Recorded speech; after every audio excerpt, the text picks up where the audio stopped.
अहम खबर आपको देंगे। फैंसी नंबर प्लेट्स और काले शीशे वाली गाड़ियों के खिलाफ क्रैकडाउन जारी है। कराची में ट्रैफिक कवानीन की खिलाफ वर्जी पर 23,393 चालान अब तक कर दिए गए हैं। ट्रैफिक सिग्नल की खिलाफ वर्जी पर सबसे ज़्यादा चालान हुए हैं, जो कि 4,600 बताए जा रहे हैं। आपको बता दें कि काले शीशों के 4,424 चालान किए गए हैं। ट्रैफिक पुलिस हुक्काम की जानिब से आदादो शुमार जारी किए गए हैं। आसिम भट्टी हमारे साथ मौजूद है, उनसे बात करेंगे। आसिम, बताएगा क्या आदादो शुमार सामने आए हैं इस हवाले से? देखें, गुज़श्ता एक हफ्ते के दौरान ट्रैफिक कवानीन की खिलाफ वर्जी करने वाले शहरियों को 23,393 चालान किए गए हैं और जो सबसे ज्यादा चालान है वो 4,662 चालान ट्रैफिक सिग्नल की खिलाफ वर्जी पर किए। इसके अलावा काले शीशों के 4,424 चालान है।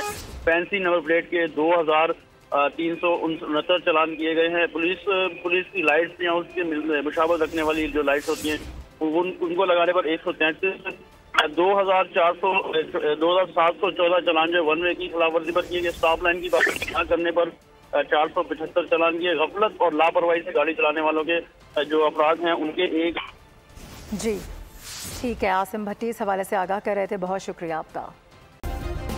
सब्सक्राइब करें और बेल दबाएं ताकि कोई खबर रह न जाए।